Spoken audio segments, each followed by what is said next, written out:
विमल पोलो जोबा केसरी, हर पल मनाओ केसरी त्योहार। के सिंह और अनंत विजय सतीश के सिंह, पहले आप। सतीश जी, ये क्या है, महाभियोग लाने का क्या प्लान है विपक्ष का? इससे क्या हासिल होगा? आंकड़ा तो है नहीं। देखिए मानक, ये तो होना ही था। आंकड़ा नहीं होता है, लेकिन आंकड़े के लिए तो ये हो नहीं रहा है। ये सबको पता है कि आंकड़े के लिए नहीं होना है, और यही हालात पहुंचने थे, ये भी लगभग तय था। देखिए, मेरा व्यक्तिगत रूप से मानना है कि भाई चुनाव की प्रक्रिया में कुछ इज्जतदारी होनी चाहिए, सफाई रहनी चाहिए, और उसकी क्रेडिबिलिटी बनी रहनी चाहिए। लेकिन आप कह रहे हैं कि महाभियोग लाया जा रहा है, तो वो तो उसकी पॉलिटिक्स है। अब एक राजनीतिक वकील को आपने सुप्रीम कोर्ट में देखा, अचानक राजनीति करते करते वकील बन गई। तो यही सब पैतरा वतरा तो चलते रहता है, चर्चा होगी। जो बहुत सारे सवाल चुनाव सुधार के में आए थे चर्चा में संसद में, लेकिन किसी का निराकरण नहीं हुआ।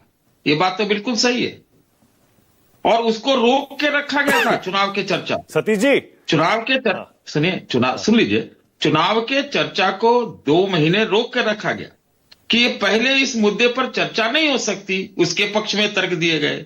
जब हो गया संसद में चर्चा, वहां जो बात उठाई गई उसका कोई निराकरण नहीं हुआ। तो जमाओ धौस, जीतो चुनाव, बांटो कैश और उड़ाओ, मतलब क्या कहे, ऐश करिए चुनाव में। अब तो यही है, आप बांटिएगा 10,000। ऐसे तो बीजेपी के पास 61,000 करोड़ रुपया आया है पिछले साल चंदा में। वो तो चाहे तो 1 लाख रुपया भी दे सकती है। एक सतीश जी, कैसी बात कर रहे हैं आप? बीजेपी को जो चंदा मिलता है उससे थोड़े ना कोई सरकारी स्कीमों को फंड किया जाता है। सरकारी स्कीम तो सरकार के फंड से दी जाती है। अरे भाई, आपको क्या लगता है कि जितने ये लोग दिखाते हैं चुनाव में कि कितना खर्चा किया, उसी से ये जीतते हैं क्या? 25-30 लाख से लोग चुनाव लड़ता है क्या? इतना बेवकूफ बनाया जाता है। खर्चा होता है 20 करोड़ चुनाव में और दिखाया जाता है 25 लाख। ये सच है ये? अच्छा, एसआईआर से किसको फायदा हो रहा है सतीश जी? एसआईआर जैसे बिहार में हुआ, उससे एनडीए को फायदा कैसे हो गया? हुआ क्या? देखिए, अब इस पे मत पूछिए हमसे। मुझे ये लगता है कि सत्ताधारी पार्टी के एक मुख्यमंत्री ने आज से कुछ दिन पहले कहा कि मेरे 4 करोड़ वोट कटने वाले हैं। तो सनसनीखेज बयान था उत्तर प्रदेश के मुख्यमंत्री का। ये तो बात मानेंगे ना सब लोग। बाद में जुड़ा होगा, मालूम नहीं क्या हुआ, लेकिन मुझे ऐसा लगता है कि उत्तर प्रदेश को छोड़ करके जहां भी सत्ताधारी पार्टी सरकार में है, इंक्लूडिंग ममता, वो भी पैतराबाजी में कम थोड़ी है। जैसे को तैसा है ना, वो जानती है जवाब देना। तो वो भी फायदा उठाई होंगी। हमको सूचना भी है कि वहां सुने कि उन्होंने पूरी तैयारी कर रखी थी। अब हो सकता है कि जहां पर विपक्ष वाले हैं उतनी तैयारी नहीं रखते हो, लेकिन ममता जो है वो तो हर तरह से पैतरे में, बोलने में, पैसा में, बीएलओ, सब तरह से वो तैयारी करके रखी हुई है। भारतीय जनता पार्टी को एक अच्छा टक्कर जो है, ऐसे तो मसल देती, सबको मसल देती है, लेकिन वो ममता बनर्जी जो है ना, वो भी उसी हुनर की है। तो ये वाली बात है। अब किसको फायदा, और हम कैसे कहें भाई? अभी अगर महाभियोग आता है तो ये अच्छी बात नहीं है। मैंने आपके शो पे बहुत पहले कहा था कि एक बात है।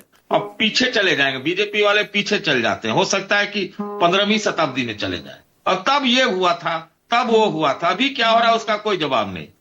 बात यह है कि जो चुनाव आयोग है उसके ऊपर कोई सस्पिशन नहीं होना चाहिए। अगर आप सही मायने में ईमानदार लोकतंत्र चाहते हैं तो अब जीते कोई भी जीते। अच्छा सतीश जी, मतलब आप ये कह रहे हैं पश्चिम बंगाल में ममता बनर्जी भी बीजेपी के वोट कटवा दे रही हैं खूब भर भर के? अगर करवा रही होगी तो मुझे कोई आश्चर्य नहीं होगा, क्योंकि उसी पैतरे की उस्ताद है वो। वो कहेंगे कुछ, दिखाएंगे कुछ, लेकिन ये सब काम करने में उस्ताद है। भाई आप भी देखिए ना, जैसे बीजेपी 18 ले आई थी 19 में, वो कैसे 12 हो गई 24 में, पते नहीं लगा। ठीक है। क्या बिहार में सतीश जी, क्या बिहार में 77 हो गए? क्या बिहार में तेजस्वी के, कांग्रेस के, आरजेडी के वोट कटवाए थे क्या एनडीए ने? नहीं, वो आपस में टक्कर में थे, टकराव में थे। वोट उनके कम नहीं आए हैं मानक। 1 करोड़ 90 लाख आए हैं वोट। इतने के बावजूद, इतने गर्मा गर्मी के बावजूद, इतने 10,000 15,000 के बावजूद, लेकिन इनके आपस के टकराव थे। टकराव थे। अब ये भाजपा को करना क्या चाहिए, दिल्ली मॉडल अपनाना चाहिए कि कांग्रेस को चढ़ा के, कम्युनिस्टों को चढ़ा के ममता को लपेट दे। ये हो सकता है, जिसमें दिल्ली से केजरीवाल हट गए, केजरीवाल की सरकार मतलब अतीशी की सरकार गई, यही एक काम करेंगे बंगाल में, तब जाके रास्ता बनता है। ऐसे शानदार फतह की कोई उम्मीद नहीं है। बाकी तो आजकल करामाती रिजल्ट आते हैं, तो उसका हम नहीं कुछ कह सकते। अब फिर देखिए, अब हर बार आपसे सतीश जी कहता हूं, वरिष्ठ पत्रकार हैं, जिम्मेदार पत्रकार हैं, उसके बावजूद ये करामाती रिजल्ट आ रहा है, करामाती रिजल्ट आ रहा है। इस तरह का आप जो एक छोड़ देते हैं ना, ये ठीक नहीं है। अरे हम कहां छोड़ रहे हैं, जो लोग छोड़ रहे हैं उसी के आधार पर हम भी छोड़ रहे हैं। आपको भी थोड़ा बहुत छोड़ना चाहिए। आप तो अपना ऐसे हाथ साफ करके आप एकदम अपने आप को पंडित बना लेंगे, ये मत कीजिए ना। नहीं, एक सेकंड, मैं सिर्फ सबूतों और तथ्यों के आधार पर बात करता हूं सतीश जी। जैसे बिहार में कहा 65 लाख काट दिए, 65 लाख काट दिए। सुनिए ना एक सेकंड, मैं क्या कह रहा हूं। मैं आज भी कहता हूं, बिहार में एक आदमी नहीं मिला जिसने कहा हो कि मेरा नाम गलत काट दिया गया, एक आदमी नहीं आया। उसी तरह सतीश जी मान लीजिए ना, इतना तो एक विश्लेषक के तौर पे मान लीजिए कि वोट चोरी, एसआईआर के खिलाफ ये पूरा माहौल बनाना, इसका नुकसान हुआ ना इंडिया गठबंधन को बिहार में। उसी तरह बंगाल में ना हो जाए। नहीं, मुझे योगी आदित्यनाथ ने जो कहा उसका जवाब आपने दिया, आप दीजिए तब हम बताएंगे। आप यहां पर जजमेंट कीजिए। अरे योगी जी का जवाब हम नहीं देंगे, के शर्मा देंगे, बीजेपी प्रवक्ता देंगे। मैंने भी कई बार जवाब मांगा है। आप अलग मत हटिए, पहले तो आपने टिप्पणी कर दी, तो आप जवाब दीजिए। अरे योगी जी का जवाब मैं थोड़े दूंगा। नहीं, आप क्यों नहीं दीजिएगा? तो उसका दे सकते, इसका नहीं दीजिएगा।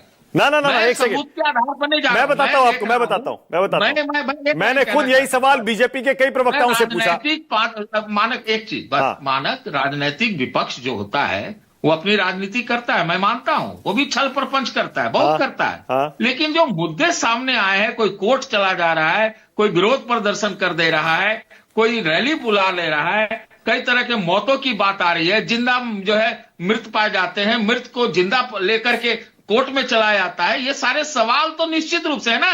मैं कौन हूं, मैं क्या राजनीति से लेना देना? आप तो जानते हैं कि मेरा कुछ नहीं लेना देना। सही, ठीक है।